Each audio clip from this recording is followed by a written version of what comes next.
जरारुभयमृत्युनाशनम्।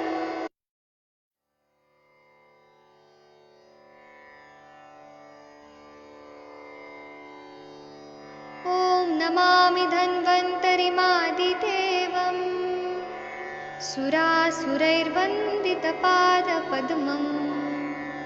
लोके जरारुभयमृत्युनाशनम् दातारमीशं विविधौषधीनां। शङ्खं चक्रं जलौकां दधतं मृतघटं चारुदोर्भिश्चतुर्भिः सूक्ष्मस्वच्छातिहृद्यं शुकपरिविलसन् मौलिमम्भोजनेत्रम्। कालाम्भोदोज्ज्वलाङ्गं कटितटविलसच्चारुपीताम्बराढ्यं वन्दे धन्वन्तरीतं निखिलगदवन् प्रौढदावाग्निलीलं प्रौढदावाग्निलीलं प्रौढदावाग्निलीलम्। प्रणाम सभी लोगों को। मैं वैद्य अरविंद पाठक आप सभी लोग का स्वागत करता हूँ। सभी लोगों को कोटि कोटि प्रणाम करता हूँ। आइए आज हम लोग अष्टांग हृदय में पढ़ेंगे। आप सबके सब भारत के सर्वश्रेष्ठ चिकित्सक लोग हैं, सभी को मैं प्रणाम करता हूँ। हमें 74 नंबर का श्लोक पढ़ना है। आप लोग के स्क्रीन पे भी आएगा। आदरणीय प्रदीप सर जी, आप अनम्यूट करके 74 नंबर का श्लोक पढ़िए प्लीज। जी सर, नमस्कार सर। प्रणाम सर। एतद्धि मृत्युपाशानं कांडे छेदन दृढ़म्। बोलिए मनीषा मैडम। नहीं तो आगे आप ही पढ़िए सर। रोगो त्रासित भीताना रक्षा सूत्रम सूत्रकम। फिर इसका हिंदी निकाल दीजिए। त्रासित भीतानां रक्षासूत्रं सूत्रकम्। जी, इसका हिंदी पढ़िए सर। जी, क्योंकि अकाल में ज्वर आदि जो मृत्युपाश है उनको नष्ट करने के लिए यह चिकित्सा शास्त्र दृढ़ है। उत्पन्न ज्वर आदि को मंत्र की भांति उत्तम ज्वरादि को रोगों से डरे हुए पुरुषों के लिए सूत्र रहित यह चिकित्सा शास्त्र रक्षा सूत्र है। हाँ, इसका मतलब ये बता रहे हैं कि अकाल में ज्वर आदि जो मृत्यु पाश है, मतलब कभी भी बिना काल के कभी भी ज्वर आदि जो होता है वो मृत्यु पाश की तरह है। तो उनको नष्ट करने के लिए चिकित्सा शास्त्र जो है दृढ़ चिकित्सा शास्त्र है। जो उत्पन्न ज्वर आदि रहते हैं, ज्वर आदि जो हो जाते हैं और रोगों से डरे हुए पुरुषों के लिए सूत्र रहते हैं। चिकित्सा शास्त्र रक्षा सूत्र है। जैसे हाथ में रक्षा सूत्र बांध दिया तो फिर डर नहीं रहता है, वैसे ही यह चिकित्सा शास्त्र रक्षा सूत्र है, रक्षा करती है। इसकी टीका पढ़ दीजिए 74 का। यतश कांडे अकाले मृत्युपाशा ज्वरादयस्तशा एतत् चिकित्सा शास्त्र दृढ़सार छेदनम तथा समुत्पन्नभ्यो ज्वरादिभयन ज्वरादिभय अस्त्र अस्त्र स्थाना शंकया भीताना सूत्र रहित रक्षा सूत्रकम तत्कार्य करणादित्यर्थ तस्माद्येतव्य चिकित्सा शास्त्रम।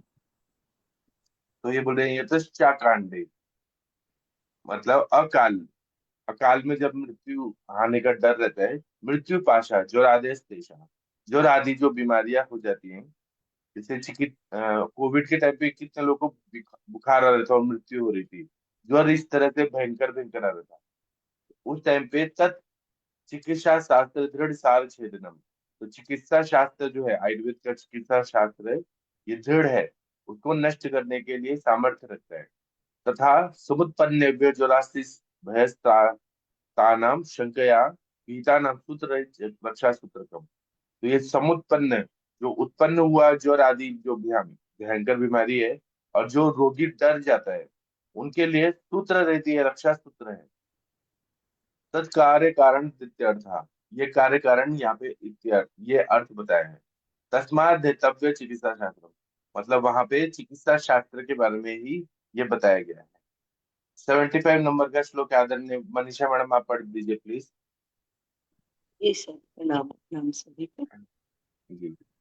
एतदमृतं साक्षात् धायावर्जितम् एतत् तत् अमृतं साक्षात् साक्षात् जगदाया जगदाय सर्वजितम् सवर्जितम् याति हलाहलत्व तु सद्यो दुर्भाजनस्थितम् याति हलाहलत्व हलाहलतव स्तु तु सद्यो सद्यो दुर्भाग्य दुर्भाजन स्थितम्।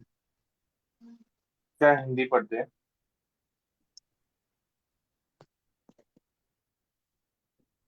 एक और श्लोक है इसमें 76 भी पढ़ना है, ये पढ़ दीजिए। अज्ञात शास्त्र संबंध। अज्ञात शास्त्र सद्भावान शास्त्र मात्र परायणान अज्ञात अज्ञात शास्त्र शास्त्र सद्भावान सद्भावान् शास्त्र मात्र शास्त्र मात्र प्रायणान परायण तज्जेदाराद पाषाण पाषाण वैवस्वतानिव तज्जेदुराद आराध पाषाण विश्व पाषाण पाषाण पाषाण व्यवस्तान्य। इसका हिंदी वाला पढ़ दीजिए। ये चिकित्सा शास्त्र। यह चिकित्सा शास्त्र संपूर्ण लोक में साक्षात अमृत रूप में प्रसिद्ध है। लोक में प्रसिद्ध जो अमृत देवता एवं असुरों के परिश्रम से उत्पन्न हुआ प्रसिद्ध है, उससे यह भिन्न है। बुरे पात्र में रखा हुआ अमृत भी तुरंत हलाहल विष बन जाता है। शास्त्र के परामार्थ और उन्होंने नहीं जाना है और केवल शास्त्र मात्र ही पढ़ा है। यम के पाशों की भांति उन वैद्यों को दूर से ही छोड़ देवें। तो ये बता रहे हैं कि यह चिकित्सा शास्त्र जो है संपूर्ण लोक में साक्षात अमृत रूप में प्रसिद्ध है। अमृत के रूप में लोक में प्रसिद्ध जो अमृत देवता और असुरों के परिश्रम से उत्पन्न हुआ प्रसिद्ध है, उससे यह भिन्न है। क्योंकि बुरे पात्र में रखा हुआ अमृत भी तुरंत हलाहल विष बन जाता है। तो इसीलिए ये जो शास्त्र है ये किसी जो नॉन मेडिको है उनको नहीं देना चाहिए। जो लोग नॉन मेडिको लोग भी इसका प्रयोग करें तो वो विष जैसा बन जाता है, नुकसान कर देता है। मेरे को एक फोन आया था, एक बिजनेसमैन है, वो बोले कि हमने आपका वीडियो देखा और हमने पेशेंट को दवाई दिया और उसका किडनी खराब हो गया है, तो आप अभी इलाज करिए। मैंने कहा बिजनेसमैन है, आपने दवाई क्यों दिया? तो बोले कि लेक्चर सुन के मैं एक्सपर्ट हो गया हूँ। तो यही बुरे पात्र में रखा हुआ अमृत भी हलाहल विष बन जाता है। मैंने कहा मैं आपका इलाज नहीं करूंगा, आपने केस खराब किया, मैं क्यों करूँ? उसी तरह से शास्त्र के परमार्थ को जिन्होंने नहीं जाना है और केवल शास्त्र मात्र ही पढ़ा है, उसका जो मूल उद्देश्य है ये नहीं जाना, केवल शास्त्र को पढ़ा है, वो यम के पाशों के बंधु उन वैद्यों को दूर से ही छोड़ देवे। तो वो वैद्य को चिकित्सा, उन वैद्यों से चिकित्सा नहीं लेनी चाहिए जो केवल रीडिंग कर रहे हैं लेकिन उसका मीनिंग भावार्थ नहीं समझा कि कैसे करना है, या केवल वीडियो देख के ही सोच रहे हैं कि हम ये दवाई देंगे वो दवाई देंगे। उनसे दूर से ही छोड़ देना है क्योंकि वो यम के पास की तरह मृत्यु तक लेके जाएंगे। चलिए इसकी टीका पढ़ दीजिए मनीषा मैडम। जी सर। 75 का टीका पढ़ी पहले।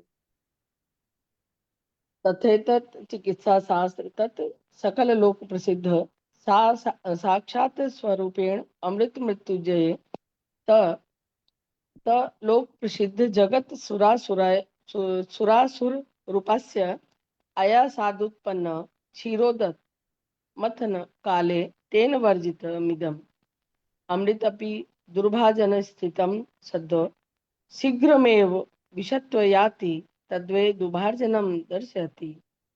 हाँ, तथेतत का मतलब यह है कि चिकित्सा शास्त्र जो है, तत् मतलब सकल लोक प्रसिद्ध, सभी लोकों में जो प्रसिद्ध है चिकित्सा शास्त्र, आयुर्वेद चिकित्सा शास्त्र साक्षात स्वरूप में अमृत मृत्युंजय, मतलब ये साक्षात रूप में अमृत की तरह है जो मृत्यु को जीत लेता है।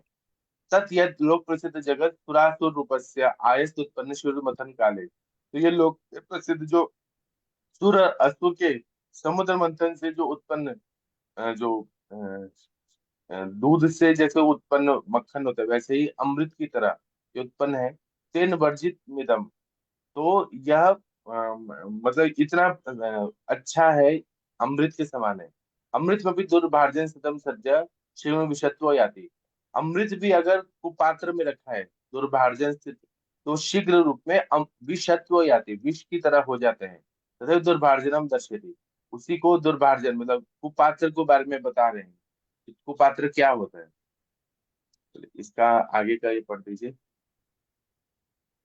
अज्ञात, ये वाला पढ़िए। अज्ञात शास्त्र अज्ञात शास्त्र समद सद्भाव, सद्भाव, समदभाव परमार्थो यस्ता स्तथा विधान विषक्क पाषाण दूर तस्य त्यजेत तथा शास्त्र मात्र परायणाम शास्त्र पाठ मात्र शरणाम अत एव विषय सामान शास्त्र पाठ मात्रेत्वेन निषिद्ध तथा शास्त्र परमार्थ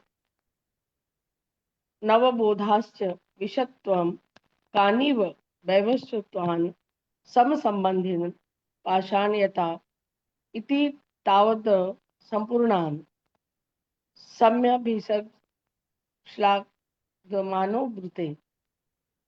हाँ, तो ये बता रहे हैं कि अज्ञात शास्त्र सद्भावात् परमार्थो, इसका मतलब है अज्ञात शास्त्र सद्भाव मतलब कि यश तथा विधान विषय पठन दोष, जो शास्त्र के परम अर्थ को नहीं समझ पा रहे हैं, शास्त्र क्या कहना चाह रहे हैं वो नहीं समझ पा रहे हैं, तो ऐसे जो ये जो है विषयक है, इस तरह की जो चिकित्सक है जिन्होंने केवल पढ़ा है, उनको दूर से त्याग देना चाहिए। पाश की तरह है, मृत्यु तक ले जाने वाले। तथा शास्त्रमत परायण शास्त्र पाठ मात्र शरण, शास्त्रमत परायण का मतलब है शास्त्र को पढ़ के उनके शरण में जाना चाहिए। अतः विषय सामान्य शास्त्र पाठन निषिद्धम, केवल शास्त्र का पठन करना ही उपयोगी नहीं है, वो विष की तरह बताया। तथा शास्त्र परमार्थ नाम मतलब विषत्वम, शास्त्र पढ़ा है लेकिन उसका अर्थ नहीं समझ आया तो वो विष की तरह है। कारणी और किस तरह से है, तो व्यवस्थोदान यम संबंधित है, पाषाण यथा तावत इति तावत संपूर्ण, तो वो यम से संबंधित बताया कि मृत्यु तक लेके जाता है, यम का जो पाश होता है वैसे तक लेके जाता है। तो चिकित्सा पढ़ रहे हैं लेकिन उसका अर्थ भी समझ आना चाहिए। इसी तावत संपूर्ण, तभी वो सभी तरह से संपूर्ण होता है। सम्यक विषय श्लोक मानव होते हैं। अब सम्यक विषय का क्या लक्षण है वो बता रहे हैं। 77 नंबर का श्लोक पढ़ दीजिए प्लीज। आदरणीय महाजन सर जी, आप पढ़ दीजिए प्लीज। हाँ जी, प्रणाम सर, सभी को प्रणाम। पढ़ता हूँ। प्रणाम। विद्या साधु वृत्तानां सद्मार्गशालिनां विषजा विषजा साधु वृत्तानां भद्रमार्ग शालिनाम शालिनाम अभ्यस्त कर्मणा भद्रं भद्रं भद्राभिलाषिणाम् अभ्यस्त कर्मणा भद्रम भद्रम भद्रम भद्राभिलाषिणाम। भद्राभिलाषिणाम। क्या हिंदी पढ़ते हैं 77 का, ये पढ़ दीजिए। हाँ जी। सच्चरित्र भली प्रकार शास्त्रों का अभ्यास किए, अच्छी प्रकार कर्मों का अभ्यास किए और सब लोगों का कल्याण चाहने वाले वैद्यों का कल्याण हो। हाँ, तो ऐसे वैद्य, उनके लिए अष्टांग हृदयकार वाग्भट जी बोल रहे हैं कि जो सच्चरित्र हैं, मतलब कैरेक्टराइज अच्छे हैं, भली प्रकार शास्त्रों का अभ्यास किए हुए हैं, अच्छी प्रकार कर्मों का अभ्यास, शास्त्र का अभ्यास भी किए, कर्म भी अभ्यास किए, मतलब प्रैक्टिशनर भी हैं और अच्छे से पढ़ते भी हैं, उन सबका कल्याण चाहने वाले, सभी का वो अच्छा सोचते हैं, ऐसे वैद्यों का कल्याण हो, ऐसी प्रार्थना की है। इसका टीका पढ़ दीजिए 77 का। हाँ जी। सुवैद्यानाम, सुवैद्यानां सच्चित्तानां हि लोके अन्यत्र च सदैव भद्रम की विधानम आगमेन ग्रंथोत्यर्थत श्लाघितु शील येषा तेषाम् ईदृशा अभ्यन्तस्त कर्मणो न श्लाघा स्युरित्याह अभ्यस्त अर्से कृते लेह कृतेल लेह आदि पाक आद्या अनुवासन निरुह आदि योजना च कर्म यस तेषा लोके द्वयेऽपि भद्रम सर्वसत्त्वाना पुत्रम मित्रादि रूपेण भद्रमेव हित सुख चाभिलषन्ति इच्छन्ति ये तेषामपि भद्रशस्तम्। इसका मतलब सुवेद्य नाम सुचरिता नाम ही है, जो सुवेद्य होते हैं और चरित्रवान होते हैं।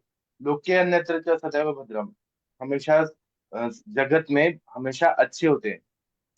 किमिधानम आगमन ग्रंथोक्त्यर्थ श्लघतु शील येषाम तेषाम, किस तरह के और होते हैं, तो उन्होंने ग्रंथों के अर्थ लिए हुए हैं और वह मतलब उन्होंने कर्म का अभ्यास भी किया हुआ है। ईदृशा अपि अभ्यस्त कर्माणु न श्लाघार्घा स्युरीत्याह अभ्यस्त असकृते तेल लिहाजी पानी, मतलब वो लोग जो कर्म में अभ्यास करते हैं, केवल शास्त्र ही नहीं पढ़े, सब कुछ प्रैक्टिस में किए उन्होंने। तेल लेह कल्पना आदि का अनुभव लिया कि वो मेडिसिन बना सकते हैं। अनुवासन निरूह आदि योजन च, अनुवासन और निरूह की योजना किए हैं। कर्म यथेष्टेषाम लोकद्वयेऽपि भद्रम, इस तरह से कर्म करके वो दोनों तरह से, शास्त्र से भी और कर्म से भी वो लोग बहुत परफेक्ट होते हैं। सर्व तत्वान पुतादिन रूपेण रूपेण भद्र में हित सुख साबिल, वो उनका मन इतना पवित्र होता है कि सभी पेशेंट को पुत्र की तरह देखते हैं, संतान की तरह देखते हैं पेशेंट लोगों को, और उनका कल्याण चाहते हैं। हित सुख चाभिलषन्ति, उनका हित चाहते हैं, ऐसा अभिलाषा करते हैं कि हमारा पेशेंट ठीक हो जाए। इच्छन्ति तेषामपि भद्रशतम्, उनका भी कल्याण हो, भद्र हो, ऐसा कहा गया है। अब ये अधुना अष्टांग हृदय से संघात करना योजना में, अष्टांग हृदय जो है यह अलग कैसे शास्त्र है, इसके बारे में बता रहे हैं, का प्रयोजन बता रहे हैं। आप लोगों में से डॉक्टर हरिहर सर आप पढ़ सकते हैं 78, 79, 80 नंबर का, आदरणीय हरिहर सर या प्रदीप सर आप ही पढ़ दीजिए। जी सर। इति तंत्र गुणे युक्त तंत्र दोषे विवर्जितम, इति तन्त्रगुणैर्युक्तं तन्त्रदोषैर्विवर्जितम्। चिकित्सा शास्त्रम अखिल व्याप्य यत् परित स्थितम, चिकित्साशास्त्रम् अखिल व्याप्य यत् परितः स्थितम्। विपुलामल विज्ञान महामुनि मतानुगम, विपुलामल विज्ञान महामुनि मतानुगम। महासागर गंभीर संघार्थोपल पल संघार्थोपलक्षणम, महासागर गंभीर लक्षणम्। अष्टांग वैद्यकम होदधिम मंथेन योष्टांग संग्रह महामृत राशिरा, अष्टांग वैद्यकम् अधिमन्थेन योऽष्टाङ्गसङ्ग्रह महामृत्राशिरापतः। तस्मादन अल्प फलम अल्प समुद्यमानां प्रत्यर्थमेत दुदितं पृथगेव तंत्रम, तस्तादनं अल्पं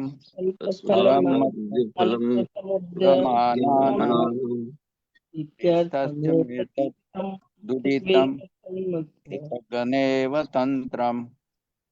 हाँ, इसमें कितना श्लोक है, एक मिनट देख लेते हैं। बाद में तंत्र युक्ति बता रहे हैं।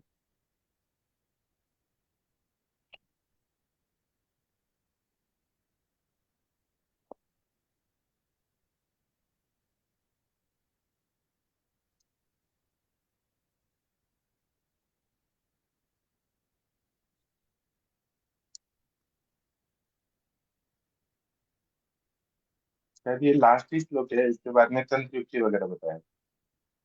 क्या हिंदी पढ़ते हैं? जी सर। ये पढ़ दीजिए सर हिंदी। इस प्रकार अवधारण आदि वाला। इस प्रकार अवधारण आदि तंत्र युक्तियों से युक्त तथा अप्रसिद्ध शब्दादि तंत्र दोषों से रहित संपूर्ण चिकित्सा शास्त्र को चारों ओर से व्याप्त करके जो बना है, आत्रेय आदि महामुनियों के विस्तृत निर्मल विज्ञान के साथ साथ चलने वाला और महासागर के समान गहरा जो अष्टांग संग्रह है, उसको जानने का साधन 8 अंगों वाले वैद्यक समुद्र को मथने से जो अष्टांग संग्रह रूप अमृत की राशि प्राप्त हुई है, उसी से थोड़े परिश्रम में बहुत फल चाहने वालों की प्रीति के लिए यह अष्टांग हृदय तंत्र अलग ही बनाया है। वक्तव्य: तंत्र युक्तियां सुश्रुत एवं संग्रह में दी गई हैं, नहीं देखनी चाहिए। ये युक्तियां 36 हैं। हाँ, तो ये बोल रहे हैं अवधारण आदि तंत्र युक्ति से युक्त है और अप्रसिद्ध शब्द आदि तंत्र दोषों से रहित है। संपूर्ण चिकित्सा शास्त्र के चारों ओर से व्याप्त करके जो बना हुआ है, आत्रेय आदि महामुनियों के विस्तृत निर्मल ज्ञान के साथ चलने वाला, मतलब जैसे आत्रेय मुनि ने जो चरक संहिता में सब लिखा है, वैसे ही उसके पैरेलल चलने वाला है ये है। और महासागर के समान गहरा जो अष्टांग संग्रह है, उसको जानने का साधन 8 अंगों वाले वैद्यक समुद्र को मंथने से जो अष्टांग संग्रह रूप अमृत की राशि प्राप्त हुई है, उसी से थोड़ा परिश्रम में बहुत ज्यादा फल चाहने वाला है। ये अष्टांग हृदय का तंत्र अलग बनाया गया है अष्टांग संग्रह से। और तंत्र युक्तियां सुश्रुत और संग्रह में दी गई हैं, वही देखनी चाहिए। युक्तियां 36 हैं, इसमें श्लोक है और 40 तक है। ये हम लोग कल करेंगे, अभी इसका हम ये टीका पढ़ देते हैं।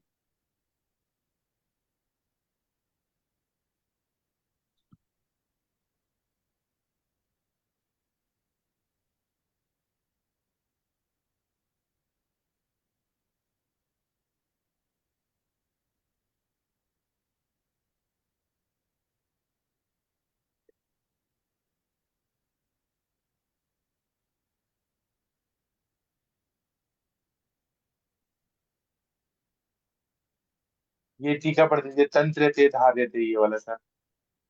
तंत्र ते धारिते शरीर मनेनति तंत्रम तस्य गुणा गुणा यह यह तंत्र मल्लिंगिते तंत्र युक्तादय तेरवं प्रकारेषु युक्तम तथा चोक्त संग्रह अलंकृत युक्ति पदे तद्वेतिन तनरियु कांचनम षट त्रिशता अर्थ दुर्गेषु दिश्चा शंका मैरिच तत्राधिकरण योगो हेत्वार्थ पदस्य च प्रदेशो शनिदेश वाक्यस्य प्रयोजनम उपदेशापदेशाति देशार्थ पति निर्णयो प्रसंगे कांतने कांता ताप वर्गो विपर्य पूर्व पक्ष विधानानुमत व्याख्यान शशया अतीतानागतो पेक्षा संज्ञो है समुच्चया निर्दशन निर्वचन नियोगे अथ विकल्पनम प्रत्युत्सार स्थितो द्वार संभवस्तंत्रयुक्त इति। हाँ, इसका मतलब ये है कि इसमें और भी टीका है, बहुत बड़ा है तंत्र युक्ति वाला। तंत्र ते धारते शरणवती तंत्रम, जो शरीर को धारण करता है उसको तंत्र बोलते हैं। तत्र गुण इसको तंत्र गुण। इस तरह से ही तंत्र जो शास्त्र है उसके भी गुण होते हैं। ये तंत्र जो रहता है आयुर्वेद शास्त्र, ये तंत्र युक्ति आदि से अलंकृत रहता है, उसके अलग अलग प्रकार रहते हैं। और ये संग्रह में बताया उत्तर स्थान अध्याय 50 में, अलंकृतम युक्ति पदैव सत्तंत्र कांचनम। जैसे हम लोग सोने का, कांचन का और रत्नों से हम लोग अलंकार बनाते हैं, वैसे ही षट त्रिशता 36 ऐसे संग्रह अष्टांग संग्रह में बताए हैं। उसमें अधिकरण है तंत्र युक्ति, योग, हेतुअर्थ, पद, प्रदेश, उद्देश्य, निर्देश, व्याक्षेष, प्रयोजन, उपदेश, अपदेश, अतिदेश, अर्थाप्ति, निर्णय, प्रसंग, एकांत, अनेकांत, उपवर्ग, अपवर्ग, विपर्य, पूर्व पक्ष, अनुमत, व्याख्यान, संशय, अतीतानगत, अनागता, फिर अपेक्ष, स्वसंज्ञ, ऊह्य, समुच्चय, निर्देशन, निर्वचन, नियोग, विकल्पन, प्रत्युत्सार, उद्धार, संभव, ये सारे तंत्र युक्ति बताए हैं 36। यहाँ पे ऊपर नंबर भी दिया हुआ है। तो ये हम लोग कल आगे पढ़ेंगे, इसका विस्तार से पढ़ना है तो अभी आदरणीय मनीषा मैडम जी, आप भगवान का प्रेयर कर दीजिए, या बीना मैडम जी, आप दोनों में से कौन करेगा? बीना मैडम जी, आप भगवान का प्रेयर कर सकती हैं? जी सर, कर रही हूँ। ॐ हिरण्यवर्णां हरिणीं सुवर्णरजतस्रजां चन्द्रां हिरण्मयीं लक्ष्मीं जातवेदो म आवह ताम् आवह जातवेदो लक्ष्मीं मनपगामिनीं यस्यां हिरण्यं विन्देयं गामश्वं पुरुषानहम् अश्वपूर्वां रथमध्यां हस्तिनादप्रबोधिनीं श्रियं देवीमुपमृये श्रीर्मा देवी जुषताम् कांसोऽस्मितां हिरण्यप्राकाराम् आर्द्रां ज्वलन्तीं तृप्तां तर्पयन्तीं पद्मे स्थितां पद्मवर्णां तामिहोपरये श्रियं चन्द्रां प्रभासां यशसा ज्वलन्तीं श्रियं लोके देवदुष्टामुदारां तां पद्मिनीभिं शरणमहं प्रपद्ये अलक्ष्मीर्मे नश्यतां त्वां रुणे आदित्यवर्णे तपसोऽधिजातो वनस्पतिस्तव वृक्षोऽथ बिल्वः तस्य फलानि तपसा नुदन्तु मायान्तरायाश्च बाह्या अलक्ष्मीः उपैतु मां देवसखः कीर्तिश्च मणिना सह प्रादुर्भूतोऽसुराष्ट्रेऽस्मिन् कीर्तिं वृद्धिं दधातु मे क्षुत्पिपासां मलां ज्येष्ठाम् अलक्ष्मीं नाशयाम्यहम् अभूतिमसमृद्धिं च सर्वां निर्णूद मे गृहात् गन्धद्वारां दुरादर्शां नित्यपुष्टाङ्करीषिणीम् ईश्वरीं सर्वभूतानां तामिहोपरये श्रियम् मनसः काममाकुतिं वाचः सत्यमश्विमहि पशूनां रूपमन्यस्य मयि श्रीयतां यशः कर्दमेन प्रजा भूता मयि सम्भव कर्दम श्रियं वासय मे कुले मातरं पद्ममालिनीम् आपसृजन्तु स्निग्धानि चिक्लिद्वस मे गुहे नीचदेवीं मातरं श्रियं वासय मे कुले आर्द्रां पुष्करणीं पुष्टिं पिङ्गलां पद्ममालिनीं चन्द्रां हिरण्मयीं लक्ष्मीं जातवेदो म आवह आर्द्रां यक्करणीं यष्टिं सुवर्णां हेममालिनीं सूर्यां हिरण्मयीं लक्ष्मीं जातवेदो म आवह ताम् आवह जातवेदो लक्ष्मीं मनपगामिनीं यस्यां हिरण्यं प्रभृतं गामो दास्योष्यान् विन्देयं पुरुषानहम् यशुचिप्रयतो भूत्वा जुहुयादाज्यमन्वहम् सूक्तं पंचदशरश्यं च श्रीकामः सततं जपेत। Thank you sir. तो हम लोग आज शाम को मिलेंगे, शाम को 7 बजे कोई अलग टॉपिक पे बात करें कि अनुपान पे बात करें। मैडम आप मुझे अनुपान पे ही करें कि और दूसरा टॉपिक? अनुपान पे ही करेंगे। ठीक है, तो अनुपान पार्ट 3 करेंगे और फिर हम लोग शाम को 9 बजे मिलेंगे रात को। तो अभी मैं सेशन बंद करता हूँ। थैंक यू, आप लोग का दिन शुभ हो, ऐसे शुभकामनाएं। Thank you. ओके।